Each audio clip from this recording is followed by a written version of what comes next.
Good evening, everybody. Welcome to another Ramble. Very, very excited for this one, as always, because yes, it is an update to the Project Rebalance. And as I said in the previous Ramble, these are literally my favorite blog posts to cover. And Jagex, honestly, big shout out to them for just being so engaging with the community. Like, they are taking all of our feedback. It's pretty impressive. Like, they have shown time and time again that they seriously care about this game, and they care about how we, the community, feel toward it. Like, we have to remain unjaded, because genuinely, we have the greatest team working on what I would think most of us probably argue is the greatest game. So we got the greatest team working on the greatest game, and obviously there's problems, but for the most part we got it really, really good. So just big shout out to Jagex. I'm really, really excited to cover this. But first, before we cover it, I need to show you guys something. Yes, we got Dizana's Quiver last night. So very happy about that. I haven't even looked at where is this? Is this a raid? This isn't a raid. Coliseum. The Coliseum. Wait. What's his name? Soul? Is his name Soul? Wait, where is this? I literally haven't even looked at this thing yet. Where is this thing called? Coliseum. Oh, Fortis Coliseum. There we go. So, yeah, okay. Why does this only... Okay, we really have to address this. Why do these only stack to 250? This is just embarrassing. At least the Sunfire Splinters, at least have had those stacked to, the 65,000 mark or something. It's not like it matters, but I really wish there wasn't a cap on the collection log, but it's whatever. But I did finally kill it. I think I attempted the boss 4 times. I also was about to attempt it. No, I attempted it 5 total times. I would have attempted it 6 times, but my PC literally blue screened as I got to wave 12, the final wave. It just blue screened while I was sitting there taking a piss break, and it's just really, really bad. So but yeah, so I'm just gonna say this real quick. I'll do a separate ramble, and also actually I probably won't even do a separate ramble, because I'm gonna be talking to Addycon and Mulgoat Kirby tomorrow on the Save Cast, and we're gonna be talking all about the Coliseum. So you guys are definitely gonna want to check that out. But real talk, just real quickly, the Coliseum's amazing. It's genuinely amazing content. It's so well done. It's so I mean, okay, there are problems with it. I would say the problems, just to say them, are just the invocations can be a little bit RNG based. But for the most part, they are doable. There are some that are just you're gonna wipe basically. But what's cool is that you're able to cash out whenever. So if you do get bad luck, you can cash out, which is kind of cool. And but for the most part, the content is just amazing. It's so quick. It feels quick. It feels like you just get in there and all of a sudden you're halfway done, and then all of a sudden you're at the late waves, and then you're just boom, you're at the boss again. And the boss is so addicting. It's one of the most engaging boss fights ever. It's very, very daunting and overwhelming initially, but I mean, I've only completed it once, but I've had 5 separate goes at it, and I feel pretty confident with it already. But it's there's so much going on, but it feels fair. It feels I don't know. It just feels good. It's so unique. And I don't know. They just nailed it. They didn't make it over the top difficult either, which I was really happy about. I thought they would add some really, really stupid mechanics that are just not fun. But no, they knew what they were doing, and I think they just nailed it. So well done. Now let's get into this. So this is what we're here for. I'm going to leave a timestamp because I just already know there's going to be people commenting here's where the ramble actually starts. But yeah, I just needed to share my thoughts. But all right, let's keep... making these magic longbows, because I gotta keep making... Oh, by the way, so that quiver, I will timestamp this when this actually starts. I swear to God, I promise. Okay, so the quiver, you need 150,000 of these Sunfire Splinters to get the Max Cape variant on my Iron Man. So I'm gonna be working toward that. So if you guys want to watch my stream, down in the description of this video, you guys can click that Twitch link. Been having some really fun streams lately. But yeah, we're going to be working on that. So I wonder, there's probably going to be a Q&A soon, or we're probably going to address something surrounding the Sunfire Splinters. But yeah, this is just going to take a long time to get. But I don't really mind doing a bunch of Coliseum, to be completely honest. So I think the number might actually be pretty fair. It's going to take some time. It's going to take a few weeks to maybe a couple months to get this. But yeah, anyway, let's go into this. All right. Updated Project Rebalance skilling. Now, I did review this already, and I'm very excited about some of the changes, so I will discuss them. I also reviewed some Reddit posts, and I also reviewed some Twitter stuff just to see kind of like what the community's saying about this. So anyway, no, this is a feedback update on our recent skilling-focused Project Rebalance blog. Due to limitations on our back end, we've had to upload this as a separate blog because combining the two exceeds our character limit. If you're not sure what's being discussed in this blog, please read through the original first.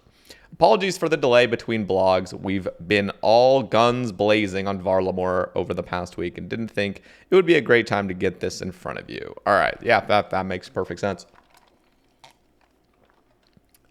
All right. Agility.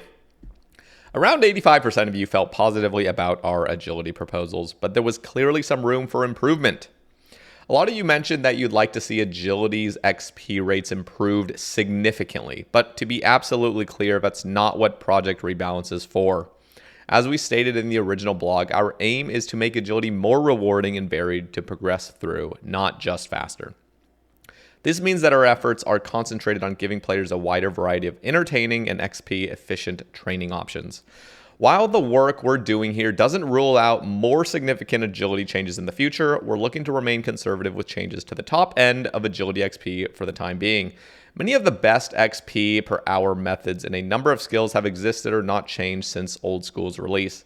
We're not looking to slap a blanket 50% XP buff on agility and call it a day as it fixes the skill. Instead, we want to vary the existing progression and reduce the fatiguing 30-level stint at Sears Village so that we have a stronger foundation to make the skill more rewarding and then see where we're at, rather than just making it quicker. With that in mind, here's what we are changing. Okay. Let's see. Rooftop courses. Some of you weren't happy about the XP rate nerf we proposed for Sears Village, and no wonder, with the amount of time players spend there. We'll open by saying that a handful of people pointed out the XP rates we provided for Sears Village with the Diary Teleport were higher than is achievable. We wrote 58.9k XP per hour when in actuality, this rate caps out in the 56k XP per hour region. Mod Husky has done an excellent job explaining our thinking in this Reddit comment, but to sum up, the Candor and Hard Diary Teleports speed up the time between laps significantly, boosting XP in a way we hadn't anticipated at the time. This means the Sears Village course, level 60, provides more XP per hour than Paldemnich, level 70, and Relica, level 80. This means it's more efficient for players to spend a whopping 30 levels at Sears Village instead of enjoying their new unlocks. Since we can't remove the diary reward at this late stage, we want to equalize things by adding the same reward for the other courses' respective diaries. However, to make moving on to new courses feel worth it, we felt we had to shift Sears Village's XP rate a little. We're changing some numbers around to squish the XP curve a little since we don't need all that extra space with Sears Village remaining unchanged. We've got other agility changes coming up, so please reserve your judgment for the time being. Okay. So these are the revised proposed XP per hour things. So with Sears Village with the diary, it's 56k. And I'm doing this, obviously, for those listening on Spotify. By the way, if you guys like these rambles and you want to listen to them on your favorite podcast, or I guess just Spotify. I think they're only on Spotify right now. I could actually expand that. I could send them on to like Apple and Google. Just let me know if you guys are interested in that. But if you guys want to listen to this on Spotify, just go down and click that link. Give it a 5-star rating too while you're at it. Also, just drop a like on the video while you're at it if you're enjoying this. All right, 59,000 for Paldemnich. And they are saying that you are going to be getting better marks of grace than Sears Village. So just to reiterate, Sears Village is not changing. 56k an hour with the diary. Paldemnich is 59k. Relica's 61k with even better marks of grace than Paldemnich. And then Ardoin is 63k. So it's like the most minor of buffs to Ardoin. Now, I'll be completely honest just right now. I completely understand where they're coming from, where like they don't want to just start buffing agility. But honestly, when they initially proposed the 70k number for Ardoin, that didn't feel too bad, to be honest. Like I would honestly say, like, this is just my own personal opinion, I would say do at least a 3k XP increase. So like I like that Paldemnich goes directly 3k above. I honestly think Relica could be 62k. XP an hour, and then I think Ardoin could be 65k XP an hour. Now I know people just want agility to be faster, but this is how I'm thinking right now. We do have Sepulcher, and Sepulcher is very high intensity, like high. I mean, it's super super fun once you get the hang of it, but it is a pretty high entry like barrier, I guess, and so getting over that hurdle, like that initial hurdle, is something to consider. But the thing is, with Sepulcher, it's easy to just see Sepulcher's number as like, oh, you can get 100k XP an hour. So we got to mark everything else up so there's not this massive gap. But you got to keep in mind that 100k per hour mark is not looting. So when I'm running Sepulcher, for example, I'm only getting like, 75 to 80k XP an hour because I'm looting floors 3, 4, and 5. And when I'm looting those, like I'm trying to go for clue scrolls and stuff. And like, would it really be fair for something as simple and piss easy as already to be like that XP rate, including Marks of Grace, where I'm like going super like, like efficient mode on Sepulcher and looting 3 floors and like not get, I don't know. I just feel like these are reasonable rates. I wasn't really against at all the 70k number, but I think the 63k number genuinely could be 65k. I think that wouldn't be a problem at all, and it also would just feel better getting that next, like if you are just a rooftop Andy, they're like, I don't even want to learn anything else, I just want agility to be the chill skill, I don't want to deal with anything, and I want to get my Marks of Grace, then yeah, I genuinely think like just making these at least somewhat of a jump in XP would be appropriate, because right now, like I don't know, this just isn't, these aren't jumping high enough. Like real talk, I wouldn't even be against like 56k to 60k to 64k to like 68k or something like that. Like I really wouldn't be against that. And I also want to address the fact that Brimhaven agility is going to be getting some changes. I would love if Brimhaven agility, if somehow they design it, and we'll talk about it in a second, but if somehow they design Brimhaven agility like that original, just like agility course that we all knew and loved as kids, like everybody, like type a 1 down in the comments if you did Brimhaven agility as a kid. Like that shit was amazing. When you got members for the summer and you're like, what the fuck, like you're passing through Taverley Gate and you're like, what the hell is this agility? Like there's a new skill called agility. Oh my god, and you get to like 40 agility and you go into the fucking Brimhaven thing and you're just like failing every obstacle. Like that was a blast. That was so much fun. So it would be really cool to bring that back and even have as high XP rates as like, I would even be okay with like 80k there. Something that feels like you're like, I don't know. I just feel like rooftop should be the kind of mobile stuff. Like this is the shit. You get lower XP and this is like just piss easy. You can just be chill with it. But I feel like Brimhaven and Sepulcher should start being that higher end of like high, not like high intensity, but just like you kind of have to focus. But Brimhaven, I want to be like a party. Like I really hope they can design it somehow to be a party. We'll see what they do. Anyway, I'm going way too far on this. Squeezing the low and top X, and the reason I've said all this, by the way, is because I read a Reddit post talking about like people getting really, really, really butthurt at like them nerfing the 70k number and just dropping to 63k. And I understand to a certain extent. I don't think they should just be making massive increases, but seriously, 70k was not the end of the world. But yeah, 68k, as I said earlier, or even 65k would be appropriate here. 63k is like, it's just, you're not doing anything. Okay. Squeezing the low and top ends of the bracket means we get a nice smooth progression from course to course instead of a rapid jump in XP rates. Other changes include taking a look at at improving the feel of Paladin of Nietzsche and Relica by making click boxes bigger, adjusting obstacles, and including longer stretches for alchemizing items. That is so important. Yeah, I totally agree. Because there actually is a feel to courses. It's not just like every course is the same and it's just dictated on XP, like the amount of fun you're having. Seriously, like the worst course ever is Falador course. There's something so fucking annoying about that course. I don't know why. It's not the XP rate either. It's just something just aggravating. It's like you're in the most depressing part of Falador, and the course is, oh my god. Like, does anyone feel the same? I don't even know I can't even put my finger on it. It's just Falador course sucks. That place sucks so bad. Maybe it is something to do with XP rates, but I don't know. It just feels like you're spending a long-ass time there, and you're just, like, waiting to get to Sears Village. You're just like, holy fuck, this could not go on for, like, any longer. Anyway, so let's let's continue. So yeah, that'll be a nice change. Increasing marks of grace at both Paul Niche and Relica, regardless of achievement diary completion. Again, the aim is to see a steady increase all the way up to Ardoin. And the rest. Outside of rooftop courses, we've a couple more things to chat about. Outside of rooftop courses, there were a couple more points we want to address, starting with the Brimhaven Agility Arena. Our aim here was to make the arena a higher effort alternative to rooftops in the 40 to 70 level bracket. You like the sound of that, but had a couple of feedback points for us to address. It's been raised that giving bonus XP on themed worlds for touching a pillar actually encourages players to be less social. To clarify, this XP is an XP for the token, which makes the XP boost negligible. Although we'll be keeping an eye on the mechanic at launch to ensure it meets our aims.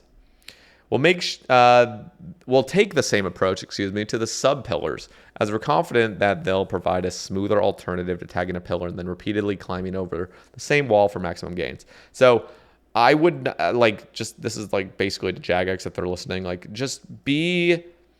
don't make, I don't know. I just feel like this is such a pivotal moment right now to really make Brimhaven Agility shine. And I honestly don't think 40 to 70 is the level that we should be aiming at. I honestly think it should be like just 40 to 99. Like it would literally just be cool if Brimhaven was a way to just grind agility the whole way. If you never wanted really, like if you just hate rooftops, are so boring and you're not really feeling doing Sepulchre because maybe your PC sucks or something. You just want to chill with the boys basically doing agility. Honestly, this is a really, I don't know. I just think this is like a great moment to like really design something good that feels fair, that feels really fun, that feels like you want to bring your friends there. Like who knows? Maybe there's some sort of like forestryization. I just hate even saying the word forestry, but like seriously, forestry did some things right. And one of those things that was right was actually giving a minor incentive to chop trees with the boys.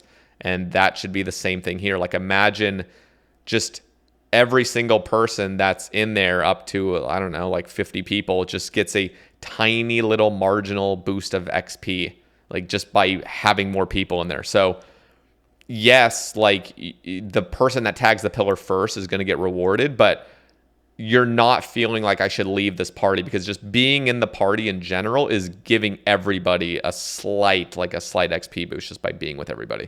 But then there's still like the potential to race, and there could be dedicated worlds and stuff. Like, I don't know. I just think and there should be some random stuff going on too. Like it would be really cool is if like there's pillars, but then there's also like, okay, the next pillar spawns. I'm going to make a dedicated ramble on this because I'm already like, the ideas are flowing in my head right now. I'm just thinking like, imagine there's a pillar and everyone's running for the pillar to try to hit it first, but then all of a sudden there's a chest that falls on a different section, and the first 5 people to hit the chest get the loot from the chest. So then there's like, okay, well, I'm not even going to hit the pillar first, so I'm going to take this other route and try to get this chest, get some rewards, and then try to tag the pillar if I have enough time. It's like something like that. Like, I don't know, there's just a lot of potential for this, and I really hope it doesn't just become a shit show where it's still a ghost town and nobody does it. But anyway, yeah, but it needs to be high. It needs to be rewarding enough. It needs to be better than rooftops once you get to a certain level. Like it just needs to.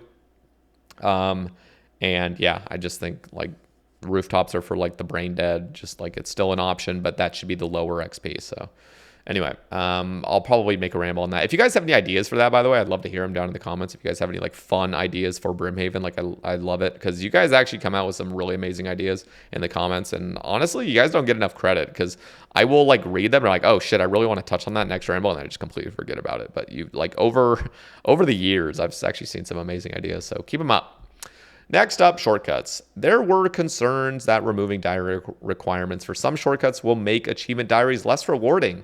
Regardless, we're sticking to this change. The reward space is going to move to the skill itself, making it less dependent on other content and therefore more rewarding to train. We've picked out a handful of extra shortcuts or more specifics that we'd like to include, and we're still on the lookout for more. Okay, so there's a Taverley Wall shortcut next to the tree farming patch. Interesting. Okay. Paul Niche Stepping Stone shortcut to Narda. Interesting. Yeah, that's actually nice because then you don't have to cross that bridge. I'm just trying to think of like the mid-level like Iron Man grind. I remember being over there and just, you know, you don't have all the teleports available. That's cool. Okay. And one of the really cool things that they're doing is they're just making it so agility is agility. So all the shortcuts you can do is just based on agility. You're not going to be like, oh, I need this agility level. Oh, I also have to do this elite diary. What the fuck? Like that. It is cursed. I'll be honest. North Shiloh Village shortcut between the trees at the eastern corner. Interesting. So they're actually making it so Shiloh Village. Oh, wait. Eastern corner. So like, wow, this might be a way to craft nature runes faster. We'll see. Dagannoth King's tunnel and the first giant rock crab room on the far wall. Interesting. I'm not exactly sure where they're considering that being. I really hope they take my consideration from last ramble about that DK's shortcut where you just teleport to Waterbirth Isle and you just have like a rope right there on the mountain. So you just get down there. You don't even need a pet rock or a rune throne axe. That would be fucking amazing. I'm just going to be fully honest. But I don't know what this is exactly. Ice Dungeon, shortcut from ladder into a skeletal wyvern. Thank God. There better not be a black screen. I'm not going to go on another anger ramble or anger rant. Or just rant, I guess. Crandor rock climb, shortcut on the south side of the island's peak. Very, very nice. Hopefully sailing, by the way, when sailing drops, there's just a way to sail to Crandor instantaneously. Waterbirth Island rock climb south of a lunar spellbook location. Oh, perfect. They have it right there. I fucking missed that. So wait. What is this one then? Dagannoth King's tunnel in the first giant rock crab room. Interesting. I wonder what that is. Beautiful. Wow, they actually took that idea. That's beautiful. Yeah, that works really, really fucking nice. Well done. I like that. Great job. 96 agility, VLD cave shortcut from the main room with a fire pentagram closer to the relevant clue step. So this is already basically irrelevant, but I mean, I guess there are like a few boomers out there that are still going to be doing like just traditional master clue steps. But most people are just going to be skipping master steps, which I'll be fully honest, like, and I'll probably have to make a ramble on this too. Like, as much as a lot of people are enjoying the whole like clues last for an hour on the ground, I'm not gonna lie at all right now. Like it feels, and this is just my personal subjective opinion, and you can all disagree with me. That's fully fine. I just need to state how I actually feel, and because it's fine that is how the game's just gonna be now. I guess like I'm not like that butthurt. It just feels weird. Like it feels not right. It feels like an unfinished thing. It feels like there's a glitch in the game that needs to be resolved, but like isn't going to be resolved because nobody has a problem with it. And I don't know how anybody else feels about like clues just sitting on the ground forever and you can just stack them for an hour. It just feels odd. It really does. That's just like my honest opinion. So the problem is I don't think we can really revert it because now people are going to freak out if it reverts. And fully honest, like, I don't know, like if we want to go down this route, especially when I'm thinking of like just doing master clues the way they were intended, you know, which again, people that are like collection log Andes are going to be butthurt with anything slowing down. Like, I mean, there's obviously going to be pros and cons of a solution I'm just about to say right now, but like, I know I've said for years that I'm against stackable clues, but like, we are at the point where we basically already have stackable clues in the weirdest way possible, but they're pretty much already stackable. And real talk, I am very quickly like just hopping onto that bandwagon of like, all right, I think it's actually time for stackable clues. So just fully honest with you guys, like that, I know people are going to be like, what the fuck, man? You were always against them. The problem is like this game is just progressing and we're getting updates that are basically like we're already at the point of stackable clues, basically. They're just the weirdest way possible. And it just feels clunky. It feels weird. It's just like, this is how you efficiently do clues now. You just spam them all over the ground. It's just odd. So I don't know. I actually think it's probably okay to just go down the route of actual stackable clues. And I'm not even suggesting my way of picking up multiple ones. I'm just like straight up honest. Like maybe we just go down the actual, like it has a number above it and it stacks to a certain number. Like I'm actually, again, I'm slowly climbing onto the bandwagon with everybody. But yeah, just fuck, I don't know. I'm gonna have to talk about this in a future ramble and stuff, but I don't know. Just I worry about how clues are right now, and many people probably won't have a problem with it. I think it's literally just like the aesthetics of it that it just bothers me so much. It's like minor OCD I have, I think. Anyway. All right, for the Hallowed Sepulchre, we're adding 2 additional changes. Allow players to unlock an instance version of Hallowed Sepulchre, allowing skilled players to maximize their gains without having to be lucky enough to be the first player to start the floor's trap cycle. Move some of the floor 5 completion XP onto floors 3 and 4 to make it feel more worthwhile. Interesting. On that second point, here's how the new XP rates square up against the other popular training methods. And I actually do think that that's probably appropriate. Hadn't really considered that, but yeah, that sounds nice.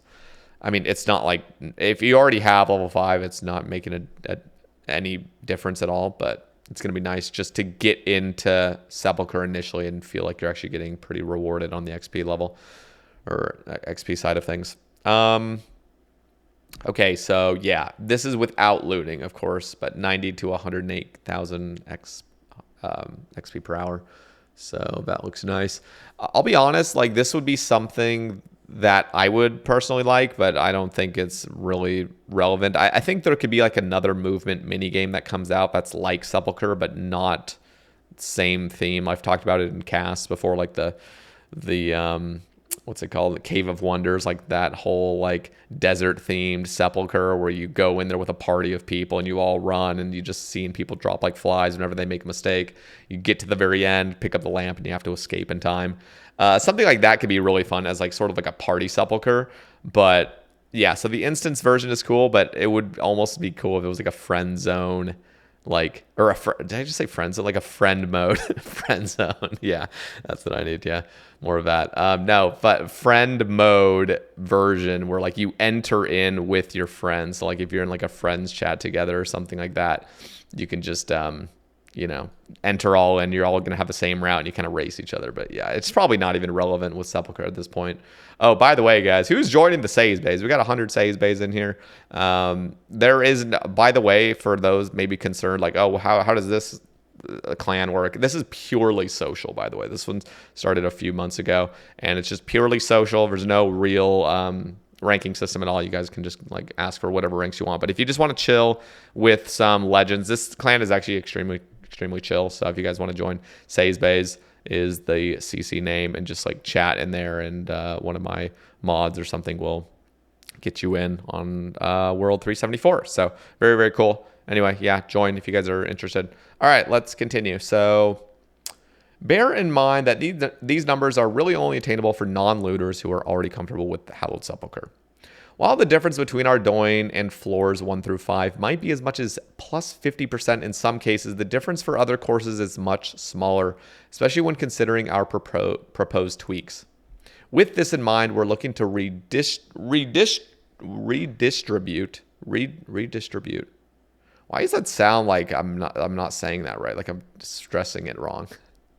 Some of the total floor 1 through 5 completion XP onto floors 3 and 4 to make the Sepulchre more worthwhile in the dead zone between 70 and 90 agility. Okay, so we already said that. Okay, so this is cool. Course requirements. This is exactly what I was really wanting in the last ramble, and I'm glad they took that. I mean, this is pretty irrelevant, but it is cool that there are now 3 courses that start with 1 agility. So now you have the option. Tree Gnome Stronghold is 1 agility. Draenor course is also 1 agility, and Shazian Basic course is also 1. So all level 1 courses provide 10,000 XP per hour, so pick your favorite. Very cool. Shazian Advanced course requirement has been lowered from level 48 agility to level 45. Cool. Okay, just like my last thing I want to say on Sepulchre, this is just my own agenda coming in, so just you can do what you will with it. But I am still upset with the whole like clue situation there, because one, there are easy clues that are dropped on floor 1. Like if you loot floor 1, you get an easy clue, but it's a 1 in fucking 50.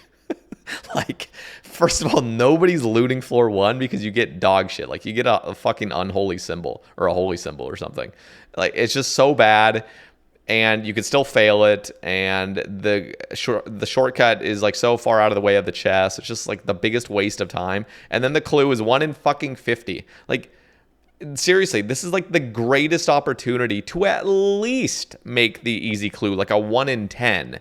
And I proposed something like years ago. I'm sorry, this is probably 2.5 years ago. I was proposing the clue rates that would actually make sense to Sepulcher, and it was like floor 1 has both an easy and a medium clue chance. So you get like a 1 in 10 easy and a 1 in 25 medium chance. And then, floor 2 was like a 1 in 10 medium chance, or it was like, or maybe it was like a 1 in 10 medium and a 1 in 10 easy. And then like floor 3. So it's just like, there is more reason. Like, I guess what I'm saying is like those first 2 floors are so bad to loot. And if there was some sort of like, just reason at all to loot them, it would actually be kind of nice. It would be kind of cool to be able to loot them, because right now they're so goddamn useless. So honestly, I think addressing the clue rates, and I'm not even saying like, obviously I would love it if you just gave like the proposed original clue rates to Hallowed Sepulcher that were originally proposed, where it was like double the chance, mainly because it would just put Sepulcher in line with like the other efficient elite clue metas, and it would be a really cool way to do that. They've already done that with Rogue's chests. Like, Rogue's chests now match like barraging jellies in regards to clues per hour, at least in hards, and it would just be really cool if Sepulcher could do that as well. So anyway, but that's just, this is like a secondary concern at this point. I just still think there is time to make amends and just like make it so like looting those early floors makes sense, and I don't know, making some other changes. If anybody's interested in that, if you can just leave a comment, I'll try to find that old ramble where I said the rates that were like really reasonable. I thought about it for a while too, and like it made sense in my head. So anyway, let's keep going. Thieving. Again, these changes were all about making sure progression through the skill felt smoother and more healthy. Earlier, we said that we were being conservative with top-end XP rates. So what's going on with pickpocketing? While you're all keen to reduce fail rates, you've made the great point that increasing XP drops at the same time is a step too far. As such, we're instead adding value to pickpocketing through different means. Ooh, okay. So Knights of Ardoin is completely unchanged. So right now, just Knights are just 250k. Paladins now are going to be 215k. Gnomes in the Gnome Stronghold are 225k, and Heroes are now 250k. So it's going to be interesting to see what the GP per hour is, because like, real talk, this is a great opportunity to just have like these guys like not even give that much loot at all. Like, if anything, like it could even be literally lower than Knights. Knights could be a way to just get like easy GP, and then these other ones, because they're giving clues now, like that is how they're shining, basically. Like, that's going to be really cool. So I wonder what rare elite clues really means. So if you're using dodgy necklaces and stuff, what that means. Also, just to point out what I said earlier about me kind of like slowly climbing onto the bandwagon of stackable clues. This is another reason why I say that, because in the future, I'm hoping that there will be, more of these NPCs. Like, this is a great, this is exactly what I'm talking about. This is what I love, is like being able to pickpocket clues. Like, that's really, really cool. That feels like a engaging way to like pickpocket, and then you get your little, breaks here and there where you can go do a clue, and that feels nice. But what would be cool is if we did go down the system of stackable clues now, the Rogue's outfit would actually double your clue output, which would be really, really cool, not gonna lie. And it would make it so Puro, like if they're making it so uncommon medium clues is actually pretty good, if you were able to get double medium clues with a Rogue's outfit, that could actually potentially compete with Puro, which would absolutely be amazing. Like, that place needs to just not be the meta anymore. It's just, or at least there needs to be a meta that's like tied with it seriously at this point. So that is just another reason why I'm kind of, just slowly getting more intrigued by stackable clues. So anyway, The new XP rates are about on par with Knights of Ardoin at the same thieving level. The proposed Paladin XP rates are roughly in line with the Knight of Ardoin at 70 thieving, with the added incentive of extra clue scrolls that might make players think twice about which NPC they plan to rob. Incidentally, the extra XP here is derived entirely from reduced failure rates, so these training methods should feel a lot more fun too. Note that Yanil, Watchman, and Tazar are missing from the revised list. Ultimately, we realized that they didn't fit into this approach, especially since it would give Tazar better rates than Pyramid Plunder, Piscarilius artifacts, and even blackjacking. In other news, we've compiled your stall suggestions and filed them away for later. We're not currently looking to expand our stall selection, but we think we can give them a stronger identity than low effort, some resources in future. Stay tuned. Ooh, very, very excited about that. I'm really excited to see what they choose to do. Lastly, some of you are wondering why elves and Vyres are missing from this list. We feel that players are already engaging with these NPCs regularly, as they represent some of the most profitable skilling methods in the game. Adjusting their fail rates would mean adjusting their loot to compensate. Instead, we're doubling down on unique ways to reduce fail rate via items and other buffs as potential for future reward space or activity design. Varlamore's thieving activity showcases just one of the ideas we've had so far, where street urchins will distract your targets for you. We're keen to add more methods like this in the future and really improve the feel of pickpocketing. I'm not going to lie, so I actually did participate in Varlamore's thieving activity, where you're just in the main market and there's just a bunch of like rich citizens there, or wealthy citizens, whatever they're called. And then these little like children come over and they distract them every, like maybe 3 minutes, I think, maybe like 2 or 3 minutes. And they distract them for like a good 30 to 45 seconds, it feels like. And you get to click them once and you're just auto thieving. Boom, boom, boom, boom, boom. It's really, really cool. And it feels good and it keeps you engaged. It doesn't feel like, it feels like you want to. Oh, and the other thing is like it's auto and you never fail as well. I needed to state that. So that would be amazing if they did that to Vyres and Elves. Absolutely amazing stuff. So really, really cool, by the way. And I really liked the fact that you can go into people's houses and thieve. Like, real talk, that is an amazing update. Unfortunately, it's not like rewarding enough because like the loot is just bad. But it's such a chill thieving like method. It's so chill. It really is. Like going into a house for 3 minutes straight and just auto pickpocketing these chests repeatedly feels amazing. Imagine you could do that in Prif. Imagine like you get these keys and you can break into people's homes, and you could even make it really simple. Like I like that Varlamore has a system where like the citizen comes back and everything, but I wouldn't even be against something where like you're thieving elves, you get crystal shards, you get the teleport seeds, and you also get keys. And these keys maybe even just have like a 1 minute use in any house, basically. So you just get a key, it's really rare.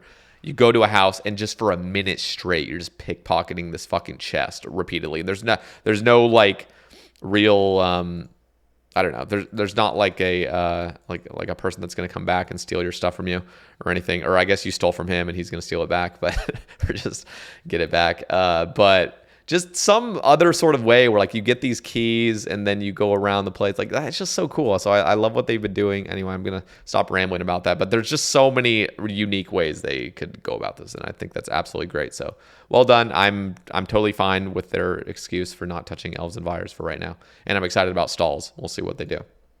Slayer. There was concern that our task list reductions will reduce the variety of low-level Slayer. That is true, but early-level Slayer masters already have bloated task lists, and we feel that chopping a few will leave the variety and prevent players getting walled or bodied by particular nasty tasks.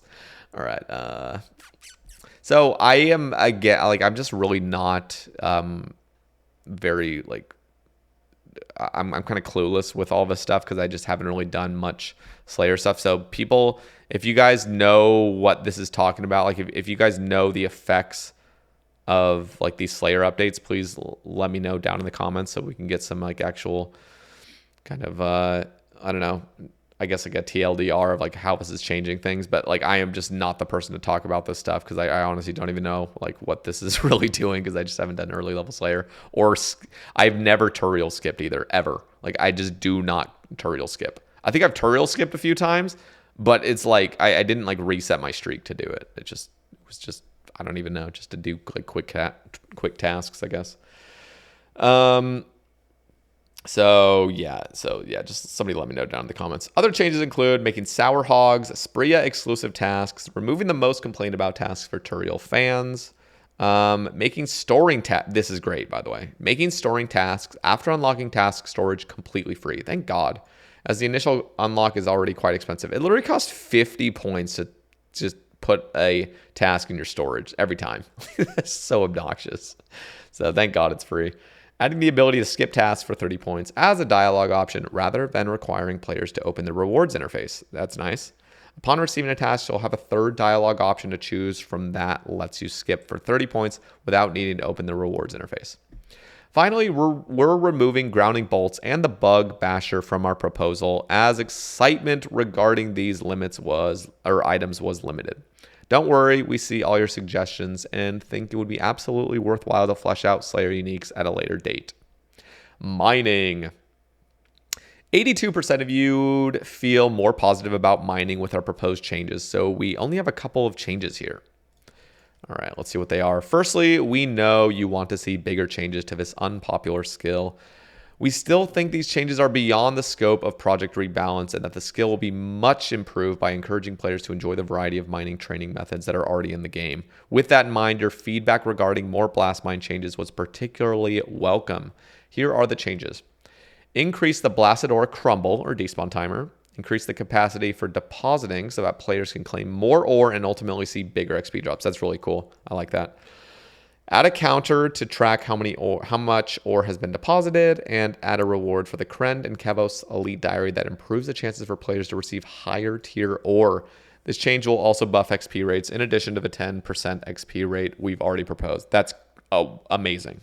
Blast Mine is honestly like a great piece of content, and this will actually be exciting. I am a little bit sad that there is no like reward shop. I think reward shops in general are just like really exciting, just being able to do a content for a long time and then cash out on some stuff you really want. But this is great as well. I like it. Finally, we have a few more miscellaneous points. The Falador Hard Diary task will now only require the Prospector helmet rather than any piece from the set. Safety first. To clarify, we expect obtaining Prospector outfit pieces via the Volcanic Mine to be slightly less efficient than at Motherlode Mine. We want to avoid repeating the aerial fishing model and discourage players from engaging with the alternative option altogether. We'll look to remove some elements of the NPC interaction with our Volcano proposal and try to find more organic means for players to receive their XP or traditional loot. Additionally, we'll re-examine the balance of its all-or-nothing nature for loot, though we're not aiming to make it a hyper-competitive training method while offering over 1.4 million GP per hour. And that's almost all we've got to update you on. Strap in for an action-packed final bullet point from the miscellaneous changes. We'll add a settings toggle for the Barbarian Potion Make All functionality, similar to the setting for Dart Fletching. Barb lore enjoyers rejoice. Let us know what you think of these updated proposals. We're always open to your suggestions. To catch up on the original blog after reading this one, click here. All right. Also, you can expect more from Project Rebalance in April. Next up, we're talking about NPC defense changes, including more granularity for both ranged and elemental weaknesses. What's more, we should have beta worlds ready to go as soon as the next posts go live, so you'll be able to give us your hands-on feedback straight away. Wow.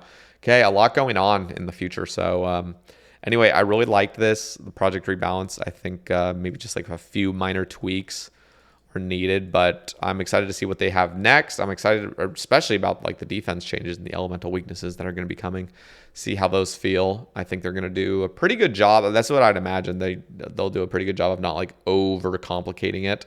It is going to be complicated, like just inevitably, but I'm pretty trusting that it'll be pretty good, hopefully. So Anyway, yeah, let me know what you guys all think about this down in the comments. Also, drop a like on the video if you enjoyed this. Greatly helps me. We're almost at 20,000 subscribers, which is just awesome. So thank you guys for all the support over the years. And thank you for almost getting us to 20K subscribers. So thank you guys. And tomorrow I'm going to be having AddieCon and Mulgoat Kirby on the Sebe cast. So it's going to be a super, super exciting episode. I can't wait. Anyway, so that's all, and thank you guys for listening, and I'll catch you in the next one. Peace.